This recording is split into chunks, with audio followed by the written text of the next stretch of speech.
السلام عليكم، ازيكم؟ عاملين ايه؟ وحشتوني.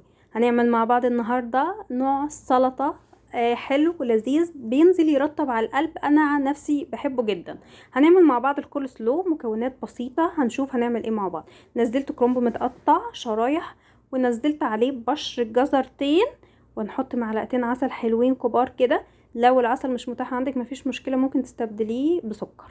تمام، احنا ماشيين خطوه خطوه مع بعض. هنزل كمان من ضمن المكونات اللي انا هحطها، هنزل معلقتين زبادي. عايز تستغني عنه مفيش مشاكل، بس انا بحب اعلي القيمه الغذائيه بتاعه الكول سلو. من ضمن الحاجات اللي انا هحطها كمان غير الزبادي، هحط يعني ملح بسيط عشان يعادل الطعم مع العسل. ونيجي بقى المكون الجميل اللي احنا عملناه مع بعض ده، المايونيز. فاكرين المايونيز اللي عملناه مع بعض؟ الفيديو هتلاقيه موجود عندكم.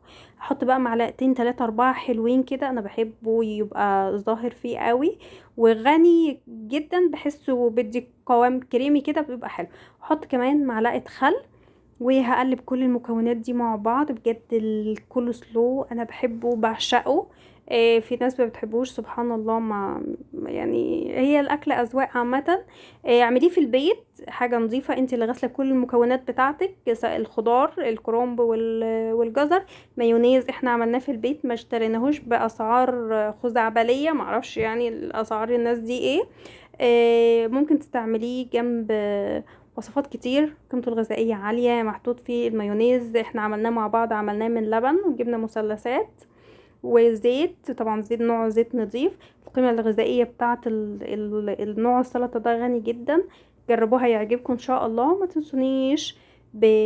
في شير كتير الفيديوهات عشان يستفاد منها اكبر قدر ممكن من الناس. كل سنة وانتم طيبين وبخير. كان معاكم نجوى الحوت، والسلام عليكم ورحمة الله وبركاته.